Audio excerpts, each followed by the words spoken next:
healthcare reform, any of the lawmakers, we will get that on as quickly as we can. A young man's personal battle now for healthcare dollars illustrates the issue on Capitol Hill that is playing out even as we speak. Jordan Thomas lost his legs in an accident and learned about the hundreds of thousands who aren't getting the level of prosthetics they need in the United States. Brooke Baldwin has this Impact Your World story. Jordan Thomas plays a serious golf game. It's par for the course for this talented athlete who spent his childhood excelling at sports. Even on family vacations, Jordan would show off his fishing skills. But 4 years ago, in the Florida Keys, the family's annual boating trip went terribly wrong.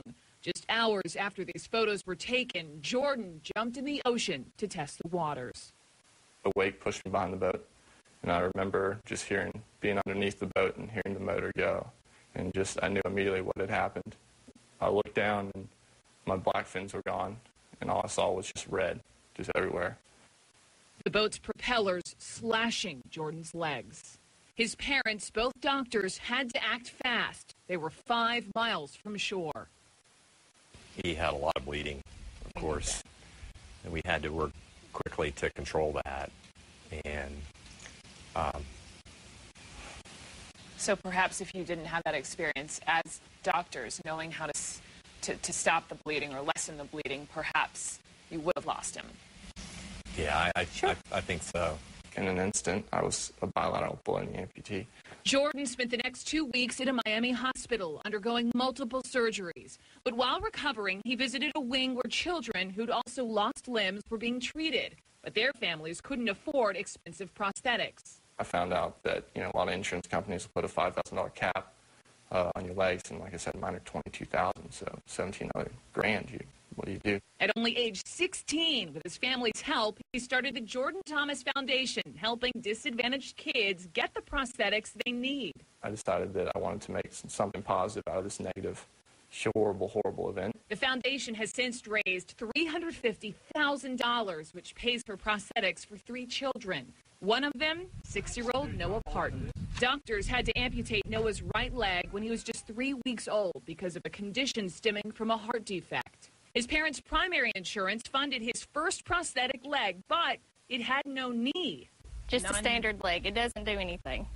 So it doesn't bend. Don't do nothing. That became difficult as Noah learned to walk. And since Noah was a growing boy, he needed more frequent upgrades that insurance just didn't cover. If the time limit isn't enough between, like when he needs one foot to another one, they don't want to pay for it. So Jordan's foundation did. You like the knee? Yeah. How's it work? Just like that?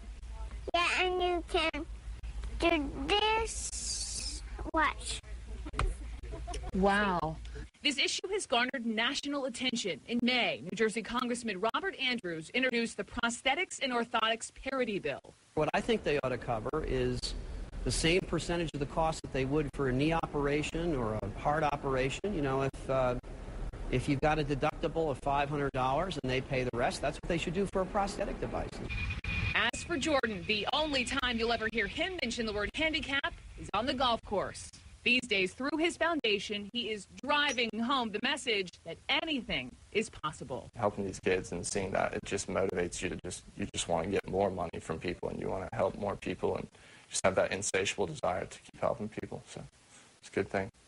Yeah, it's a good thing. Boy, we love that story. We love that young man. I don't know where we find these stories, Brooke, but I'm glad we found him. I'm glad you were able to share a story with us. Look, and the reality here is he is actually getting some recognition, some high praise for what he's doing, isn't he? He is. 2 awards I want to tell you about. This past spring, he won the International Youth and Philanthropy Award, this pretty prestigious award that he's about to receive in Minneapolis next month. It is the National Courage Award, Tony, and he had some pretty stiff competition, beating out Muhammad Ali and Michael J. Fox to get this thing.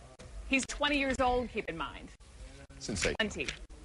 Brooke, appreciate it. Good to see you. It's been a while. And I know, hello. Yeah, hello. And thanks for that story. Thanks. We appreciate it. If you'd like to learn more about Jordan Thomas and his foundation's efforts to help underprivileged children receive the prosthetics they so desperately need, visit our Impact Your World page. That's at CNN.com/impact.